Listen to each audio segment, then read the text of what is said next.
Queridos amigos de Enigmas y Misterio, bienvenidos a un nuevo programa. En esta ocasión les tengo preparado uno que el título ya desde ahí les van a dar ganas de verlo. El dinero del diablo. Acompañen.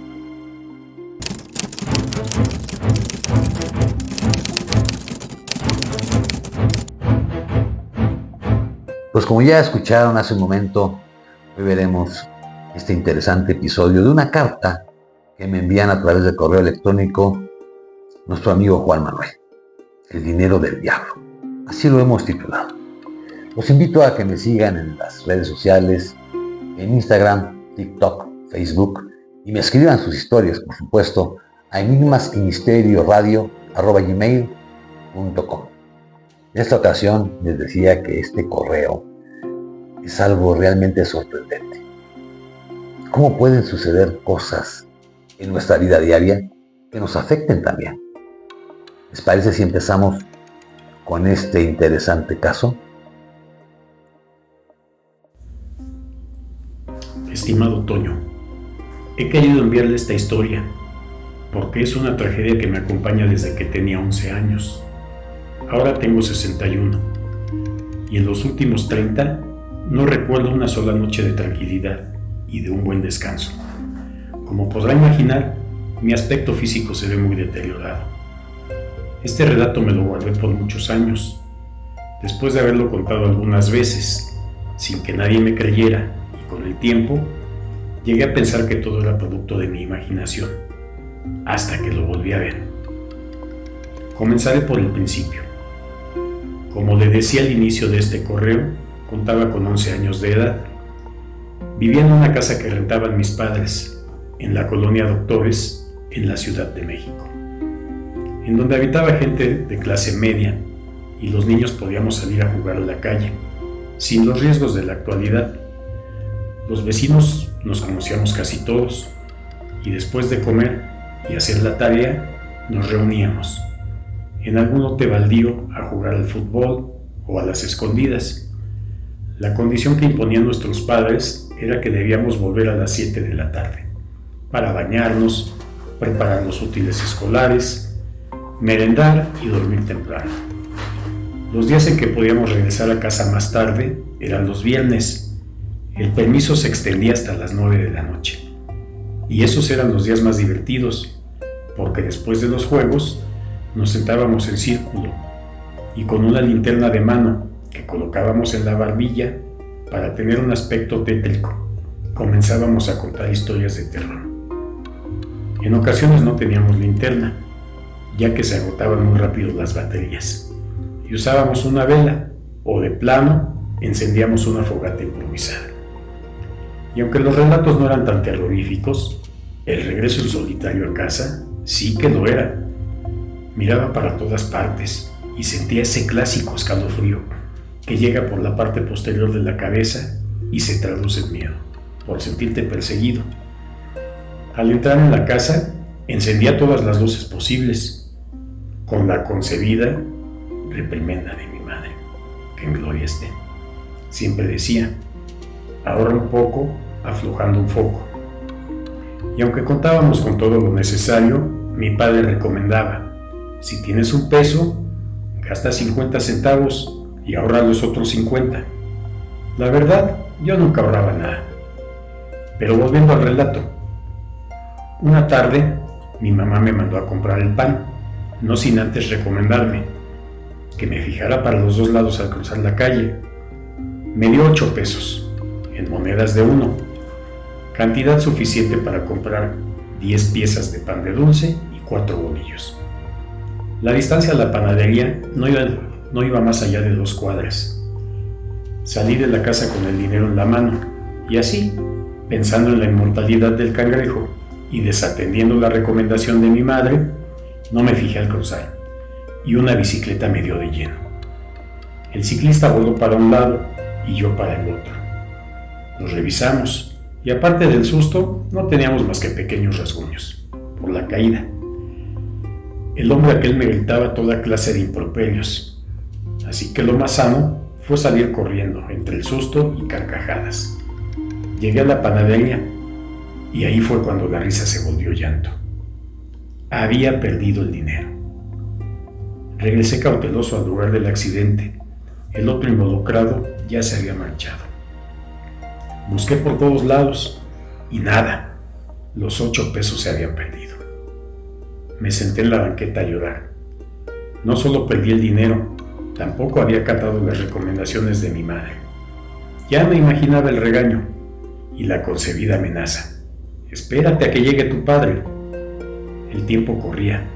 No sabía qué hacer, cuando de pronto sentí una mano que se apoyaba en mi hombro derecho. Al voltear vi a un hombre que me miraba con curiosidad.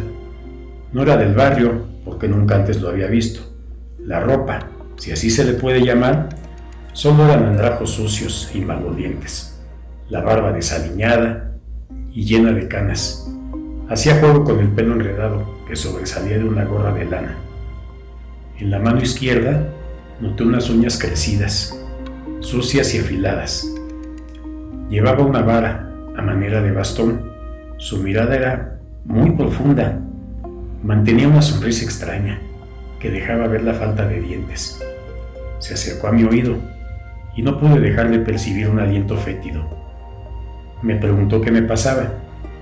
Su voz no correspondía a la persona que estaba viendo. Era una voz poderosa, pero amable. Tal vez muy amable. Al principio me quedé paralizado por el miedo y no sé por qué le conté lo sucedido, ya que no acostumbraba a hablar con extraños. Quizá era la desesperación que me invadía. Su mirada se hizo más profunda. Sentía que sus ojos se clavaban en los míos. Del viejo ropón que lo cubría sacó un pañuelo rojo, sucio y anudado. Al abrirlo frente a mí, noté que estaba lleno de dinero. Hurgó en él y me dio 10 pesos en monedas de plata y me dijo: guarda el cambio. Le dije que no podía aceptar, pero me contestó: no es un regalo, es un préstamo y ya me lo pagarás algún día. Gástalo todo, añadió. Tomé el dinero y luego de agradecerle, corrí sin voltear atrás a la panadería. No podía creer mi buena suerte.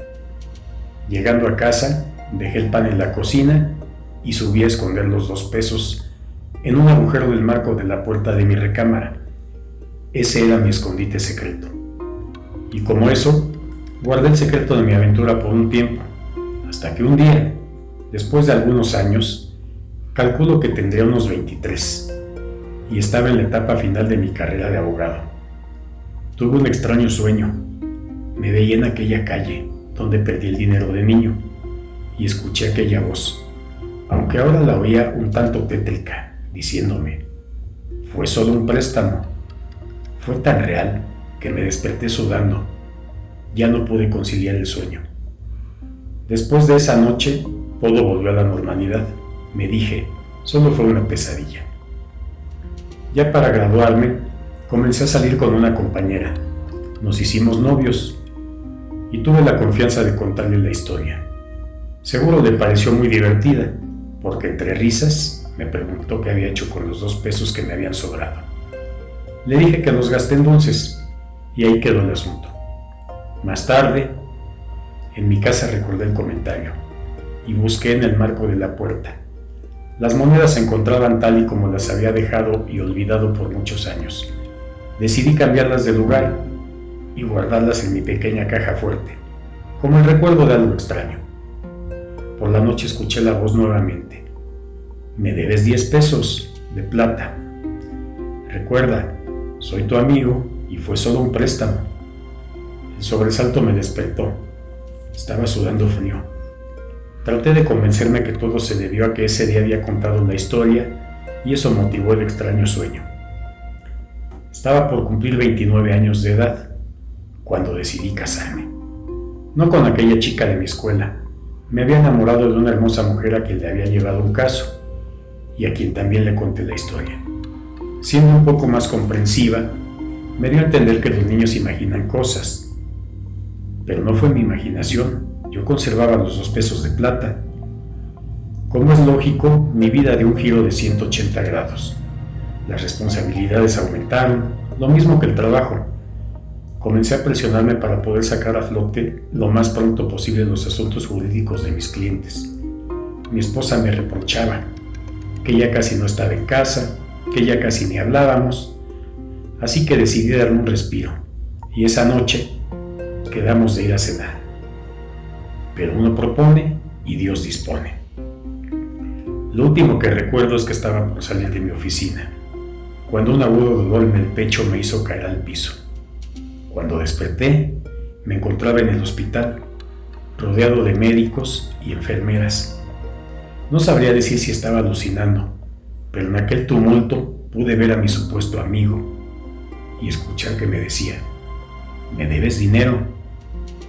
A gritos le dije que dónde nos podíamos ver para pagarle y que no quería más visitas inesperadas. Él solo se limitó a decir: pronto. Pude ver aquella sonrisa extraña. También noté que no había envejecido. Cuando salí del hospital una semana después, con un bypass coronario, comprendí que aún era muy joven para haber sufrido una lesión tan grave y que mi vida no sería la misma si continuaba con ese ritmo de trabajo. Así que las 3 semanas que me dieron de reposo, me puse a reflexionar y ordenar mis prioridades. Mi esposa se esmeraba en proporcionarme los cuidados y medicamentos necesarios. En una de esas tardes, le conté lo que había visto en la sala de urgencias.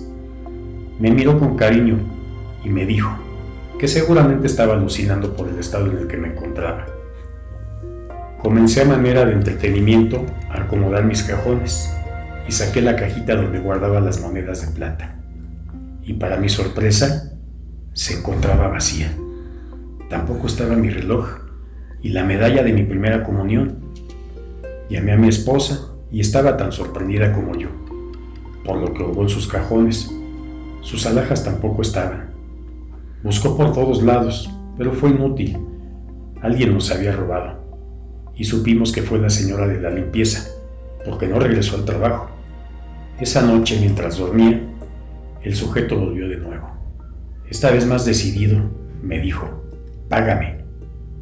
Le contesté con alma de niño que dónde lo podía encontrar para darle su dinero, que ni siquiera había gastado todo. El sudor frío volvió como una cubetada de agua y el corazón se me aceleró. Pensé que me volvería a infartar. La noche se me hizo eterna y como pude, al día siguiente salí a una casa de cambio a buscar 10 pesos en monedas de plata. Con ellos en la mano, regresé a la esquina donde lo había visto por primera vez. Pero la espera fue en vano. Ya en mi casa, me senté a ver la televisión y en las trágicas noticias del día pude reconocer a Juanita, la persona que trabajaba en casa. La habían asaltado y le quitaron la vida. Aún sin querer me alegré un poco, tengo que reconocerlo. Serían las 2 de la mañana cuando el hombre apareció. Esta vez me dijo: los 2 pesos hoy fueron cobrados.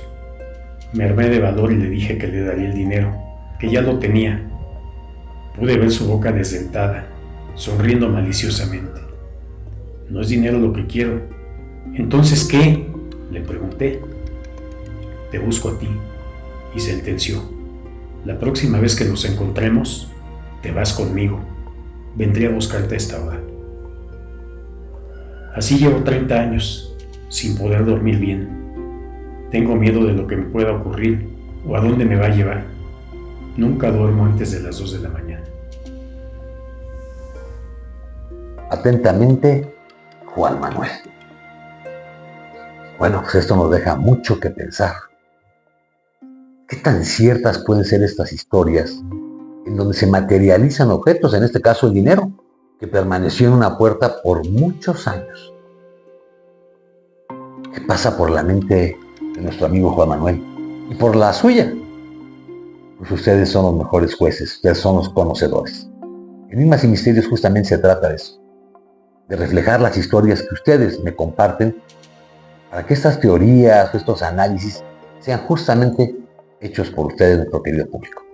Los invito a que se suscriban a mi canal Enigmas y Misterio, además que me escriban sus casos, es lo más importante para darle vida al programa. Enigmas y Misterios radio@gmail.com. Ahí en todas las redes sociales los estaré esperando con sus valiosos comentarios. Nos vemos la próxima semana, que les tengo preparada una gran sorpresa.